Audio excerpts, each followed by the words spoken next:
This is Christmas Island, a remote Australian territory in the middle of the Indian Ocean. It's located 360 kilometres south of Indonesia and 2,600 kilometres from Perth in Western Australia. The massive immigration detention centre behind me on Christmas Island is where asylum seekers are held after they arrive in Australian territory by boat, mostly from countries such as Indonesia and Malaysia. Opened in 2008 at a cost of $400 million, the centre has electric fences topped with barbed wire, giving it the appearance of a high-security prison. Former detainees describe it as a cage.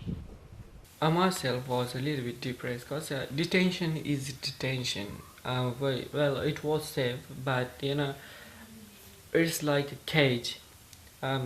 People don't like to be in a cage. If you're a human being, then you have to be free.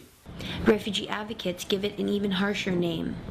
We dubbed it Australia's Guantanamo Bay because that suggestion that asylum seekers are terrorists and also the government's clear intention as a deterrent to lock people up indefinitely without trial and without charge.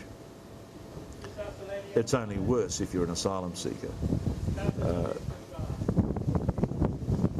You've done nothing wrong. But Australia's Department of Immigration insists these people are not in prison, only detained while their refugee claims are being assessed.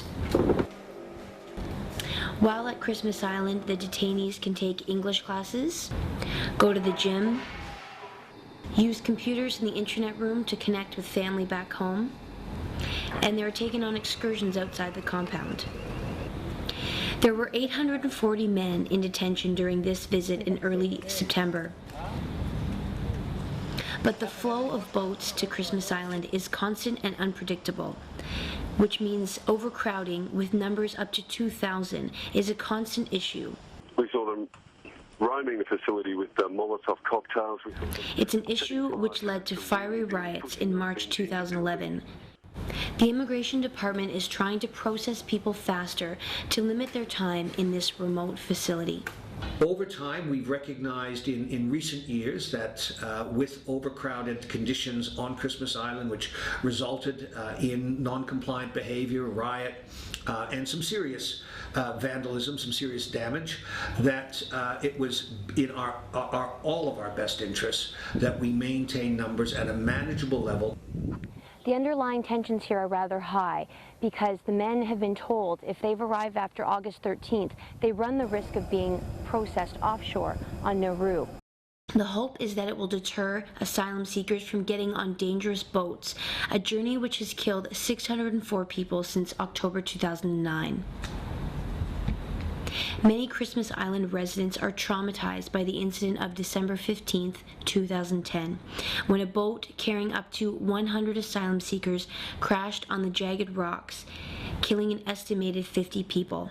The boat actually crashed just around the corner from us, and we're right on the waterfront here, but we could hear the people shouting and crying out. And eventually crashed onto the cliff face, and then it just fell apart very quickly. There was debris in the water, and of course lots of people in the water, some clinging to the parts of the vessel that had broken up.